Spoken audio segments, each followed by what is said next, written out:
ওমর, এটা কি স্বপ্ন যা তুমি স্বপ্ন দেখে আমাকে বলছো, না গায়েব থেকে তোমাকে জানানো হয়েছে? তুমি কেমনে জানলে যে রাসূলুল্লাহ স্বপ্নে আমার একটা খরমা দিয়েছিলেন?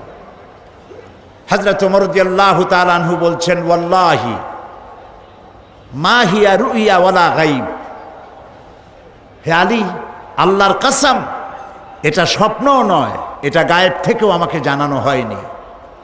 মূল বিষয়টা হলো ওয়ালাকিন্নাল মুমিনা ইযা আখলাসা কলবাহু ইয়ারা বিনুরিল্লাহ।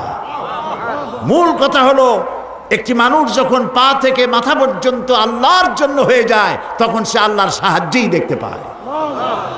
হযরত ওমর রাদিয়াল্লাহু তাআলা আনহু কোথায় ছিলেন আর আল্লাহ তাকে কোথায় উঠায় দিলেন? এই কোরআনের বরকতে। সুবহানাল্লাহ বলুন। এই কোরআনের বরকতে। সেই কোরআন আমাদের প্রত্যেকের ঘরে আছে, কিন্তু কোরআন থেকে কিছুই নিতে পারলাম না। আরে কিছুই নিতে পারলাম না। عن ابن عمر رضي الله تعالى عنهما قال قال رسول الله صلى الله عليه وسلم لا حسد إلا على اثنين।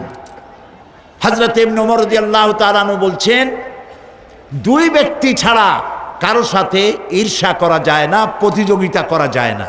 সে দুই ব্যক্তিকে, এক ব্যক্তি হচ্ছে রাজুলুন আতাহুল্লাহুল কুরআনা ফাহুয়া ইয়াকুমু বিহি আনা আল-লাইলি ওয়া আনা আন-নাহার। আল্লাহ যাকে কোরআনের ইলম দিয়েছেন এবং সেই কোরআনের ইলম দিয়ে নিজেকে প্রস্তুত করেছে, এই কোরআনের দাওয়াত মানুষকে দেয় এবং কোরআন প্রতিষ্ঠার আন্দোলনে নিজেকে শরীক করেছে, তার সাথে হাসাদ করা যায় যে আমি ওর মতো হইলাম না কেন, ওর মতো আমার হওয়া উচিত।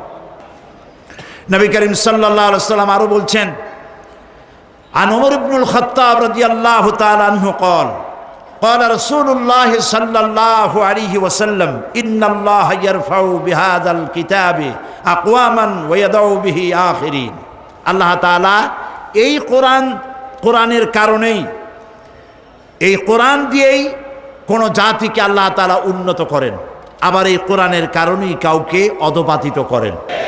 সুতরাং আমাদের বিজয় নির্ভর করে কোরআন ভিত্তিক জীবন যাপনের উপরে। ইতিহাস সাক্ষী, মুসলমানেরা যতদিন কোরআনের সাথে ছিল আল্লাহ তাদেরকে বিজয় দিয়েছেন, আর কোরআন থেকে দূরে এসেছে তখন থেকে তাদের উপরে আল্লাহর রহমত তাদের উপর থেকে চলে গিয়েছে। কোরআনের উপরে মুসলমানেরা থাকে, তাহলে আল্লাহ তাআলা তাদেরকে কিভাবে সাহায্য করেন, আর কোরআন থেকে ইসলাম থেকে সরে গেলে পরে কি বিপদ হয় আমি আমার চোখে দেখে এসেছি। যখন মুসলমানেরা তাদের যখন পরাজয় এলো, পারস্পরিক সন্দেহ ঘনীভূত হতে লাগলো, একজন আরেকজনকে মানে না, নেতৃত্ব মানে না, ভোগ বিলাসে মাতোয়ারা হয়েছে, বিলাসী হয়েছে, আয়াস হয়েছে, আল্লাহর গজব এসে গেল। শুরু হলো যুদ্ধ। ইসাবেলা এপ্রিল মাসের 1 তারিখে যুদ্ধের ঘোষণা দিলেন। যুদ্ধ শুরু হলো, সমানে মুসলমান মরতে লাগলো, তারা প্রস্তুত ছিল না। সমানে মার যেখানে পায় সেখানে, মুসলমানেরা মার খেতে খেতে হয়রান হয়ে গেল।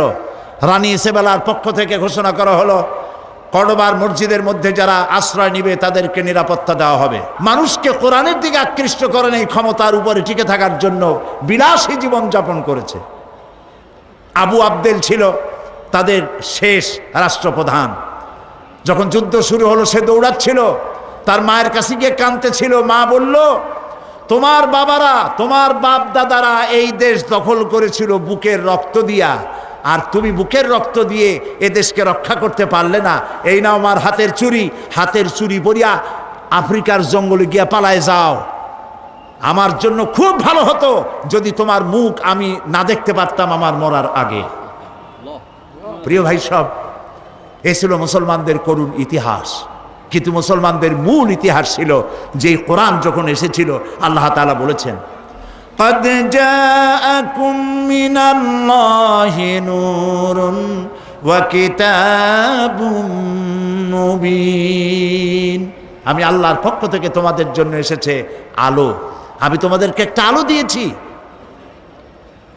ওয়া কিতাবুম মুবিন, আর সুস্পষ্ট একখানা কিতাব আমি তোমাদেরকে দিয়েছি। এখন যে আলো দিলাম সে আলোর নাম হলো মুহাম্মাদুর রাসূলুল্লাহ সাল্লাল্লাহু আলাইহি ওয়াসাল্লাম, আর কিতাব হচ্ছে এই কোরআন শরীফ। এই দুইটা জিনিস দিলাম।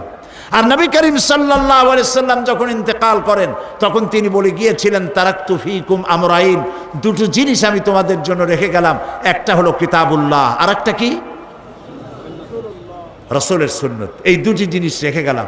এই কোরআনকে যদি তোমরা মেনে চলো, এই কোরআনের অনুসরণ অনুকরণ যদি করো, তাহলে তোমাদেরকে কেউ গোমরাহ করতে পারবে না। সুতরাং আজকে যদি পৃথিবীতে মুসলমান বেঁচে থাকতে চায়, তাহলে এই কোরআন নিয়ে বাঁচতে হবে। এই অবস্থা কেন? আব্দুল উজ্জা নিজের নাম বললেন আর ঘটনা শুনাইলেন। নবী করিম সাল্লাল্লাহু আলাইহি সাল্লাম বললেন, তোমার নাম আব্দুল উজ্জা নয়, তোমার নাম আব্দুল্লাহ। আসহাবে সুফফা তাদেরকে বললেন, একে কোরআন শরীফ শিখাও। আসহাবে সুফফা তাকে কোরআন শরীফ শিখাইতো এবং তিনি কোরআন শরীফ চিল্লায় চিল্লায় পড়তেন, জোরে জোরে পড়তেন। আসহাবে সুফফা নবী করিম সাল্লাল্লাহু আলাইহি ওয়াসাল্লামকে অভিযোগ করলেন যে তার চিল্লানির জ্বালায় আমরা ঘুমাইতে পারি না। আল্লাহর নবী বলেন, ও আমার সাহাবীরা, আব্দুল্লাহ তার ঈমান আনার জন্য সব ছেড়ে এসেছে, এমনকি পরনের কাপড়টাও আনতে পারে নাই, তারে চিল্লাইতে দাও, প্রাণ ভরে তাকে তেলাওয়াত করতে দাও, কারণ চড়া দাম দিয়া সে ঈমানকে রক্ষা করেছে। ইত্তাবু শরীফ, তাবুকের যুদ্ধ শুরু হয়ে গেল, যুদ্ধের দামামা বেজে উঠল। নবী করিম সাল্লাল্লাহু আলাইহি ওয়াসাল্লাম সাহাবায়ে কেরামদের কাছে, সাহাবায়ে কেরামের কাছে চাঁদা চাইলেন। রোমানদের বিরুদ্ধে যুদ্ধ হবে, যার কাছে যা আছে নিয়ে আসো। সবাই দিতে লাগলো, সোনা দিল, দানা দিল, অস্ত্র দিল, টাকা দিল, পয়সা দিল, সব নবীজির সামনে স্তূপ হয়ে গেছে। নবীজিকে ওপাশ থেকে দেখা যায় না। আল্লাহর নবী বললেন, তোমরা তো সবাই দিলে, কিন্তু আবু বকর কোথায়? তারে তো দেখি না। হযরতে আবু বকর রাদিয়াল্লাহু তাআলা আনহু একটি খুঁটির আড়ালে দাঁড়ানো ছিলেন, সেখান থেকে তিনি বেরিয়ে আসলেন। হাতে একটা ছোট্ট টোপলা ছিল, তিনি তা ধরিয়ে দিলেন নবীর হাতে। নবীজি টোপলাটার মুখ ছেড়ে যখন ঢাললেন, দেখা গেল তার থেকে বেরিয়ে এসছে কয়েক কেজি গম আর কিছু দিরহাম। হযরতে নবী করিম সাল্লাল্লাহু আলাইহি ওয়াসাল্লাম হযরত আবু বকরের চেহারার দিকে তাকিয়ে দেখেন, হযরত আবু বকরের চোখ থেকে পানি পড়ে দাড়ি মোবারক ভিজে ভিজে পড়ছে। নবীজি প্রশ্ন করলেন, আবু বকর? হযরতে নবীজি সমস্ত সাহাবীদের দিকে তাকায় বললেন, ও আমার সাহাবীরা, রোমানদের বিরুদ্ধে লড়াই করার জন্য তোমরা যত যা কিছু আজ সাহায্য করেছো, সকল সাহায্যের চাইতে আবু বকরের দান আল্লাহর কাছে বেশি মর্যাদা হয়ে গেছে। তাদের ধারণা হলো, তা কেমনে হলো, এত এত দিলাম। নবীজি জিজ্ঞেস করলেন, ওমর কত দিছো, বাড়ি কত? ওসমান কত দিছো, বাড়ি কত? সবাই বলল, এত এত দিছি, বাড়ি এত এত আছে। নবীজি 30,000 সৈন্য নিয়ে আগালেন জেহাদের জন্য।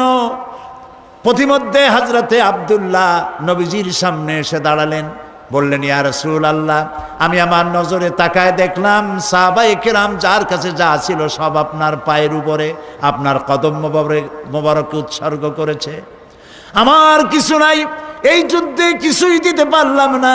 আমি শুধু দোয়া চাই, হে রাসূল, আমার সবচাইতে প্রিয় জীবনটা যেন এই জিহাদে আমি দান করে দিতে পারি।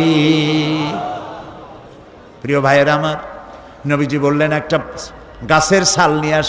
একটা গাছের ছাল আনা হলো। নবীজি গাছের ছালটা নিয়ে হযরত আব্দুল্লাহর হাতে বেঁধে দিয়ে বললেন, রব্বুল আমিন, আমি আব্দুল্লাহর রক্তকে কাফেরদের জন্য হারাম বানাইয়া দিলাম। হযরত আব্দুল্লাহ বলেন, ইয়া রাসূলুল্লাহ, আমি চাইলাম শহীদ হওয়ার জন্যে, আর আপনি আমার রক্ত কাফেরদের জন্য হারাম করে দিলেন। নবীজি বললেন, আব্দুল্লাহ, এখন যদি তোমার মওত জ্বরেও হয়, শহীদি মওত হয়ে যাবে। নবী করিম সাল্লাল্লাহু আলাইহি সাল্লাম রোমানদের সাথে লড়াই করার জন্য চলে গেলেন তাবুকে। রোমান সৈন্যরা যখন শুনেছে যে আল্লাহর নবী নিজে আসতেছেন আর তার সাথে রয়েছে 30,000 সৈন্য, 2 লক্ষ কাফের সৈন্য সমানে পালাইছে উল্টা দিকে, জিহাদের ময়দানে আর আসে নাই। আপনি যে আব্দুল্লাহকে মোহব্বত করেছিলেন, গাছের ছাল পরায় দিয়েছিলেন, সেই আব্দুল্লাহ কয়েকদিন জ্বরে ভুগে এই গত রাত্রে ইন্তেকাল করেছেন। নবীজি বললেন, তাকে দাফনের ব্যবস্থা করো। কাফন পরানো হলো, দাফনের ব্যবস্থা করা হলো। কবরের ভিতরে একজন নামলেন, আর দুইজন বহন করে নিয়ে এলো লাশ। একজনে একটা বাতি ধরায় রাখলো, রাতের বেলায় টিম টিম করে বাতি জ্বলে। যিনি কবরে নেমেছেন তিনি বলছেন, তোমরা যে লাশ বহন করে আনতেছো, এই লাশের প্রতি তোমাদের ভাইয়ের প্রতি আদব করো, যত্ন করো, সম্মান করে নিয়ে এসো, আদবের সাথে নামাও। যিনি কবরের ভেতরে বসে এই লাশ ধরলেন তিনি আর কেউ নয়, বিশ্বনবী মুহাম্মদুর রাসূলুল্লাহ সাল্লাল্লাহু আলাইহি সাল্লাম নিজে কবরে দাঁড়ায়া লাশ নামাইয়া দিলেন। যারা লাশ বহন করে আনলেন তারা ছিলেন হযরত আবু বকর, হযরত ওমর রাদিয়াল্লাহু তাআলা আনহুমা। যিনি বাতি ধরিয়ে রাখছিলেন তিনি হযরত বেলাল। নবী করিম সাল্লাল্লাহু আলাইহি সাল্লাম নিজ হাতে আব্দুল্লাহকে শোয়াই দিয়া কবরের উপরে সে মাটি দিয়ে নবীজি দুই হাত আল্লাহর দরবারে উঁচু করে বলেন, রব্বুল আলামিন, এই কবরের মধ্যে আব্দুল্লাহকে শোয়াই দিলাম। আজকের সন্ধ্যা পর্যন্ত আমি তোমার রাসূল আব্দুল্লাহর উপরে রাজি ছিলাম, আল্লাহ তুমি আব্দুল্লাহর উপরে রাজি আর খুশি হয়ে যাও। হযরত আব্দুল্লাহ ইবনে মাসউদ রাদিয়াল্লাহু তাআলা আনহু সেখানে দাঁড়ানো ছিলেন। তিনি বলতেছিলেন, আহারে, আজ যদি আব্দুল্লাহর লাশ না হয়ে আমার লাশ হইতো, আমার ভাগ্যটা খুলে যেত। প্রিয় ভাইয়েরা আমার, যারা আল্লাহর দ্বীনের জন্য জীবন দিলেন তারা যুবক ছিলেন।